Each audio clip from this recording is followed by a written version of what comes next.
আসসালামু আলাইকুম রহমতুল্লাহি ওবারাকাতু। দাজ্জালের ফিতনা অত্যন্ত ভয়াবহ।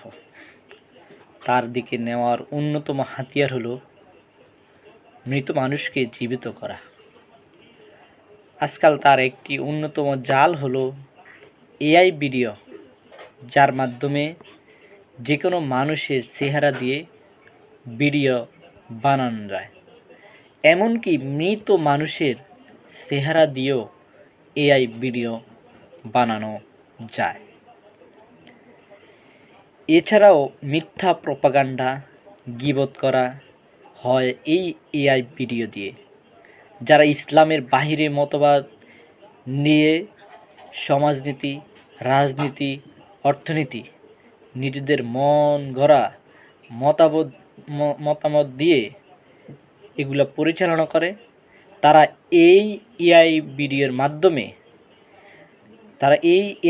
মাধ্যমে মিথ্যা প্রপাগান্ডা চালায় ইসলামপন্থীদের উপর।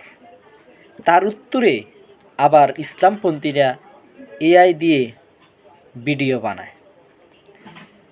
আমি আমার এই ইসলামপন্থীদের ভাইদের বলবো, আপনারা এআই দিয়ে ভিডিও বানাবেন না। এটা দাজ্জালের বড় ধরনের কৌশল, দাজ্জালের ফিতনা। এটা দাজ্জালের জ্ঞান থেকে আবিষ্কৃত। মৃত মানুষকে যে জীবিত বানাবে তার জ্বলন্ত প্রমাণ।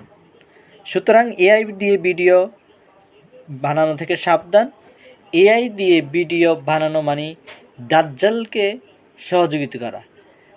যদি ইসলামের বাইরে যারা আছে তাদের কথার বিরুদ্ধে তাদের জবাব দেওয়া লাগে, তাহলে সশরীরে মুখ আছে, আমাদের দেহ আছে, আমরা সশরীরে তাদের বিরুদ্ধে ভিডিও বানাবো, কিন্তু এআই দ্বারা সহযোগিতা গ্রহণ করব না ইনশাল্লাহ। এই আশা ব্যক্ত রেখে কথা শেষ করছি। আল্লাহ হাফেজ। আসসালামু আলাইকুম রহমতুল্লাহি ওবারাকাতুহু।